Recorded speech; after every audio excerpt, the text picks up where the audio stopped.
Hey guys, and welcome back to the Bachelor Breakdown from the Love is Stupid podcast. My name is Ray Solomon. This is my husband and co-host Jake Green, and our resident Nashville Bachelor Dustin Summers.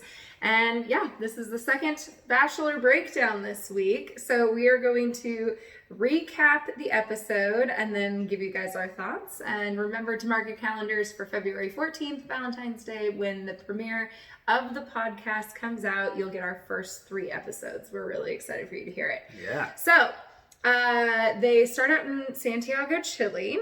And here in Nashville, we were getting a lot of interruptions with tornado warnings. So we kind of missed a little bit of the intro to the show. But where we came in was Hannah Ann's solo date. They kind of wandered around the city and then they went to dinner. She ended up getting a rose.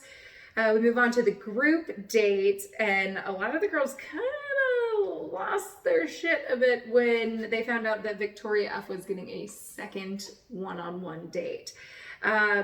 So there was a little bit of drama on the group date, but they went in and as always, I know, and did a soap opera reenactment. They had like a little skit that they did, which actually was a little bit fun. It was fun. Yeah, and then Victoria F goes on her solo date where there was just all sorts of lack of emotional communication. It was a little bit weird. Then McKenna and Tammy had the first 2-on-1 date of the season, which really didn't end up very well for either of them. And then the rose ceremony, which brought us down to the top 6. We got to 6 quick. Yeah, I felt like they like had so many around for so long, and then weeded them out really quick. Yeah, what, 4 people went home tonight? It was a little bit of like the Red Wedding and The Red Wedding. It's a Game of Thrones reference. It really was. Yeah, he was just acting fools. So in recognition of Tammy's reference about McKenna going home wearing all black because it's her funeral, we decided apparently to go all black. We're coordinated today. Yeah, it worked. Very morose over here. Oh my gosh. All right, so Hannah Ann's solo date. What do we think? They kind of wander around the city. He shoves some food in her face. She didn't seem happy about that. They talked to an old couple about falling in love, and then they had dinner. I didn't feel like this ended very well for Hannah. It was a little rocky, that whole ending. I don't know how he came back with a rose, but I felt like she was going home. It felt like she was going to go home on her own accord to some degree. There's a couple points that I had about that. One, Hannah Anna is hot. Like, she's a hot lady. Number 2, apparently she's a great fisherman. I don't know if you heard her fishing. The shallows is where the minnows are. I did write that down as a good quote. The trophy fish, she's got to get out there. Yeah. I was a little surprised at her modeling quote saying that modeling was broadening herself. I didn't get the connection, but maybe. Well, and also his whole excuse, he had to excuse himself from dinner to make a decision. If you have to excuse yourself to make a decision on Hannah Anna, you're struggling. Well, I just don't really understand that. Like, again, so much unnecessary drama. Like, why did he need to get up and walk away at that point to go, like, think for himself? And then he was happy when it upset her and started crying. This is what I want to see. Like, you want to see girls cry in order to get a rose from you? What I gathered from that was that he likes to see a girl that needs him, and so he can kind of nurture them and be the parent to them almost. I think that came back up later on too. Yeah. But I did think it was weird though. She said that he is what she was raised to have wanted. Did that throw anyone else off? It was almost like you fill in the resume, you check the boxes of what like my parents think I should want. Yeah, it was like a planned wedding kind of situation. It was awkward. It just didn't feel very sincere. It felt more like a resume than actual feeling to me. Great point. But then again, there should be no decision point on whether or not she makes it to the top 7 or 8 or whatever they were getting. Well, they're in the top 6. So. Well, no, that was because you were right. But you're right. You're right. She did get the rose, and she's in the top 6. Sorry, Dustin. All right, so then we move on to the group date. You're like Nostradamus. Whatever. And they go on a soap opera date. And so all the girls have different roles that they get to play in order to get Peter's attention. Yeah. And I was cracking up because Kelly they made her play the grandma, which should have been like a really awkward role. And I really loved that she just went with it and was like, maybe you'll find love with me. Like, There's an incest is best comment. Yeah. That was the most fun. That was the most fun Kelly's had and shown the entire show. Although, Yeah. you know, there is a connection between that whole scene and what's coming for The Bachelor.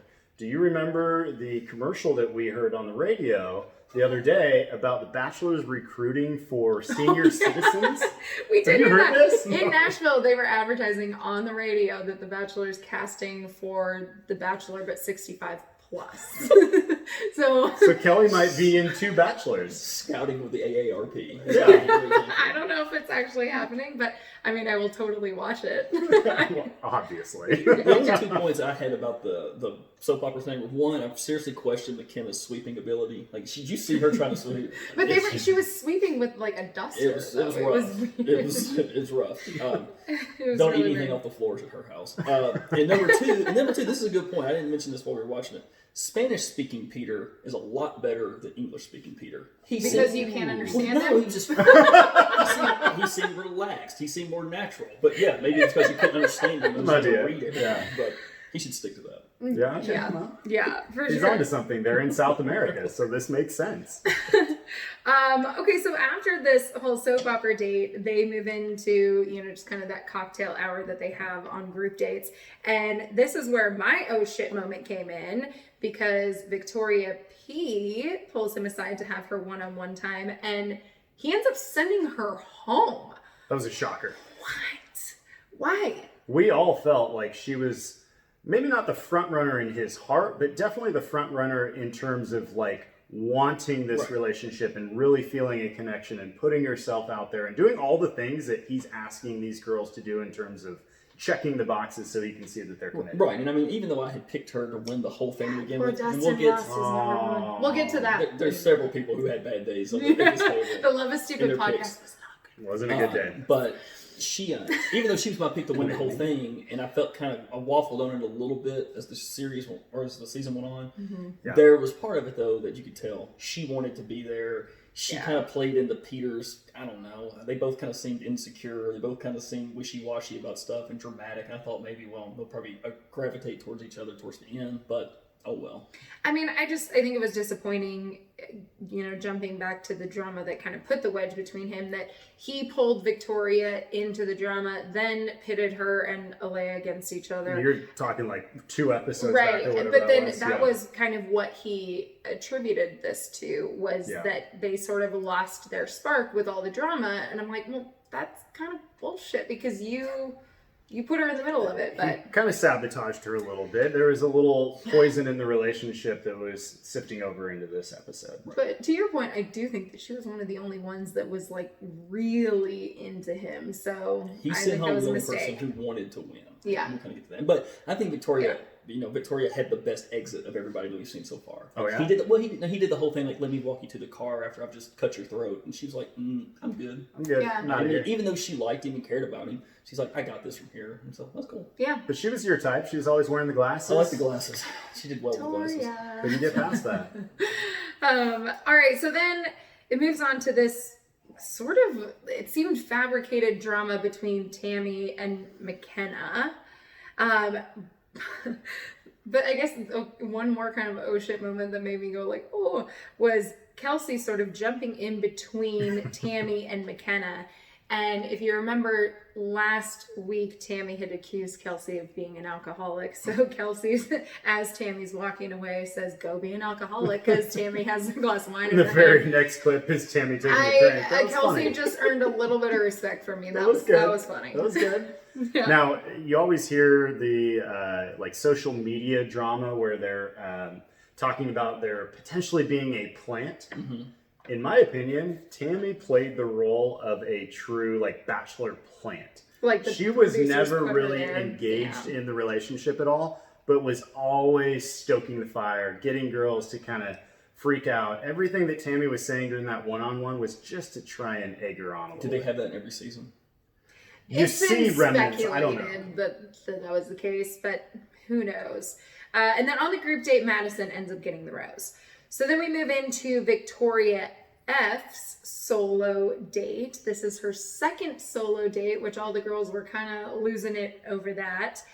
He takes her horseback riding, and then she cries. And then they go to dinner, and then she cries a lot.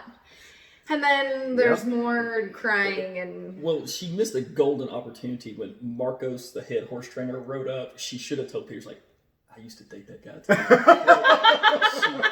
Oh my God, She totally should have done that. That's a good call. That would have been amazing. But this, this is where we talked about some of our special segments here. Yeah. You've got your overplaying the hand thing coming up. And Ray, you've already had your oh shit moment coming up. So my Dustin Summers eye roll moment of the night. Here are the nominees for tonight. We've covered them all briefly. There's more nominees, just like last time. There's three nominees, one winner. So one of the nominees is very briefly, I think Ray's pointed this out several times, Sydney speaking of herself in third person all the time. That was one nominee.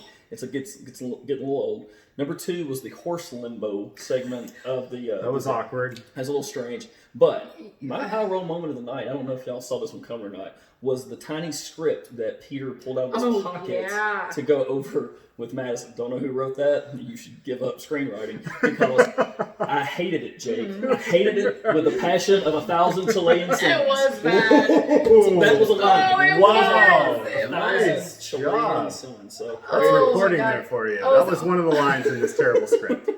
I'm sorry, I skipped because that was during the group date, right? So I skipped your moment. Oh my God, that's funny.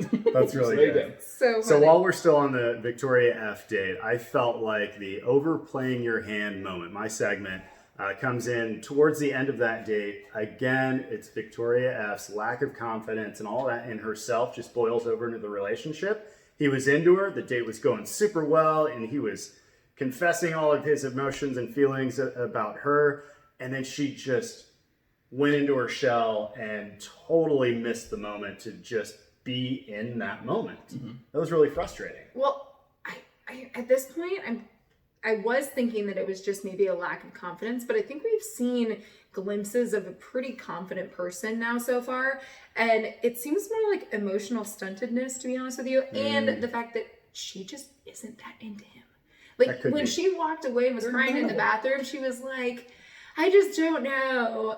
None of them are in tune now. It does feel like they're all in the competition mode right now. I don't see anyone being the front runner who's head over heels for him. Kelsey's claimed that she loves him. I just don't see it with anyone. I think that Kelsey, of anybody now that Victoria P has gone home, is probably the one that is feeling it the most for him, but maybe it'll get there now. But I don't know. I was really annoyed with Victoria F, and I was even more annoyed with Peter at that point. Send her home. If she is giving you that much doubt and resistance on a date that everything went great and it should have been a lot of fun and everything was, why are you keeping her? I know.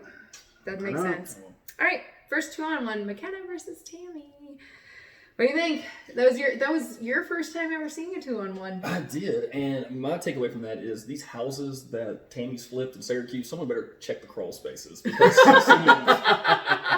might be some bodies. Is that what you're implying? Ruthless at that point. So yeah, that was my takeaway. So like when the season first started, I was like, I feel like Tammy might be a little vicious, and then she won me over and was very calm, and so I was like, oh, maybe I was wrong. Yeah, Tammy, it came through. It came through on my original prediction. Thank you so much. So I first of all have to say that McKenna, it sounds like you're just stringing together quotes that you saw on Pinterest for a conversation. So this brings me to the quote of the night. There was a good one with you can only catch minnows in the shallows and some of these others.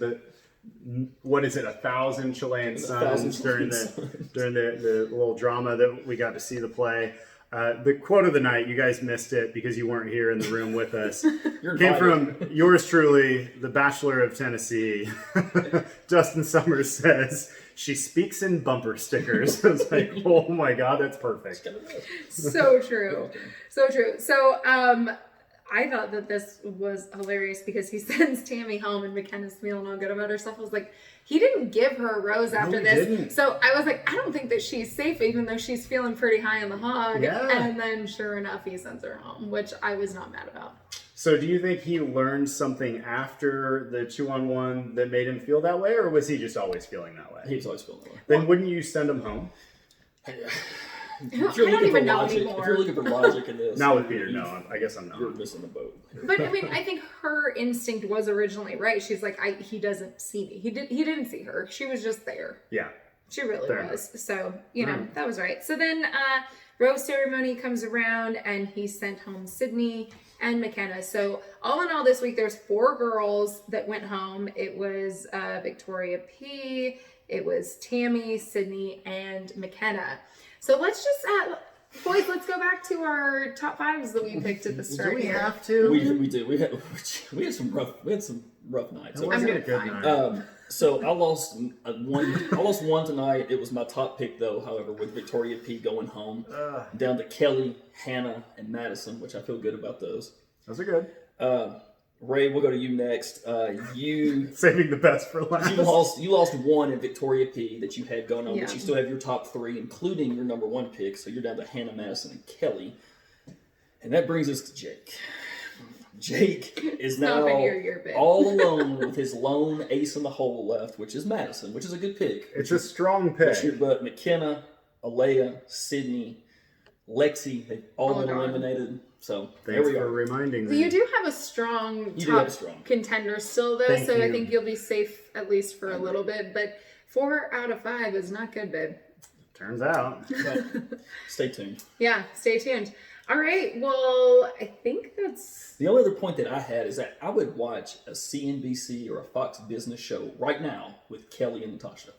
Like, just put those two together, let them go. They're just smart. They got their stuff together. I agree. All right. I would watch Should that they too. be the ones to break down the fact that there was an acquittal for impeachment? Is that what you're saying? No, I mean, more business related. Not Business, Get out got of it. politics. Get more Sorry. business. Oh my gosh. Well, they both have had some very poignant perspectives that I appreciated. And one of them was from Natasha tonight talking about Tammy and the fact that she's a little bit more concerned with sending girls home than she is with connecting with Peter, which I thought was, so I completely agree. I would love to, talk to them. They seem like the most stable, level-headed, smart. Mature. Yeah. That's fair. So Peter won't So, pick them. so they're probably doomed. out. They're on the chopping block. Yep. Oh my gosh. All right, guys, thank you so much for watching another Bachelor Breakdown. Remember, the Love is Stupid podcast premieres with its first 3 episodes on Valentine's Day, so we're getting really close. We're so excited. You'll be able to see that wherever you listen to your podcasts. In the meantime, you can go and follow us at the Love is Stupid podcast on Instagram. Stay in touch. We'd love to know what you guys want to hear from us in the future. So, Absolutely. yeah, I'm Ray Solomon, Jake Green, Dustin Summers, and we will see you guys on Monday. Bye, everyone.